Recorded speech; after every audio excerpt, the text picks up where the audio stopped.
Po dymisji Jacka Zielińskiego nowym trenerem Ruchu Chorzów został Słowak Jan Kocian. Były reprezentant Czechosłowacji oraz selekcjoner drużyn narodowych Austrii i Słowacji 19 sierpnia poprowadził swój pierwszy trening z zespołem niebieskich. Jeżeli chcemy jak najszybciej tę drużynę wyprowadzić na właściwe tory, ustabilizować, to myślę, że tutaj nie można było zwlekać z tą decyzją i przeciągać jej w czasie. Życie pokaże, czy to była trafna decyzja, ale mówię, jednym z kryteriów, czy jednym z elementów tego wyboru właśnie było też przeanalizowanie i jego kariery i piłkarskiej, i trenerskiej i myślę, że to też w głównej mierze rozmowy oczywiście z trenerem, przekazanie mu naszej filozofii czy sposobu funkcjonowania klubu i tego, na jakich zawodnikach będziemy się opierali, i to myślę suma tych wszystkich faktów spowodowała, że to Jan Kocian został wybrany na trenera Ruchu Chorzów. Tu v klube rozprávali mi o filozofii klubu, ktorú má, a ma to oslovilo. Samozrejme, že po tej čínskej alebo azijskej mentalite si myslím, že tá poľská mentalita je blízka tej slovenskej. Oczywiście my chcieliśmy poznać filozofię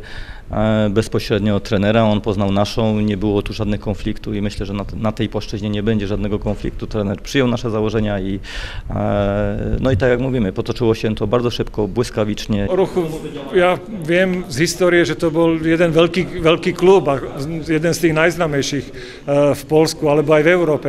Viem, že tu bol trénerom Michal Vičan, ktorý tu bol vlastne majster, vyhral pohár, hral európske poháry. Potom tu bol Dušan Radovský, takže tí moji predchodcovia slovenskí tu odviedli dobrú robotu. A to isté by som chcela ja.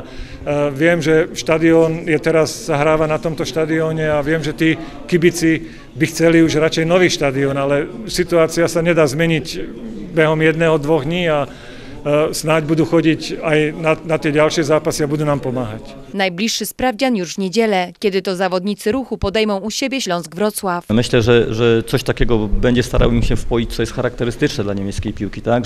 Że gramy od pierwszego gwizdka do ostatniego, żeby ta gra była równa, tak? Żeby zawodnicy nawet nie tracili gdzieś tam nadziei, mówię w sensie takiego rozprzężenia, że każdy ma być dyscyplinowany w tym, co robi przez 90 minut, bo to jest ten czas, który się liczy najbardziej. Ja si myslím, že tak slovenský aj poľský národ sú si veľmi blízky, že tá mentalita je rovnaká. A pre mňa bol skôr problém prispôsobiť sa tej čínskej alebo azijskej mentalite, ale teraz poľskej mentalite ja sa nemusím prispôsobiť, ja som tu doma.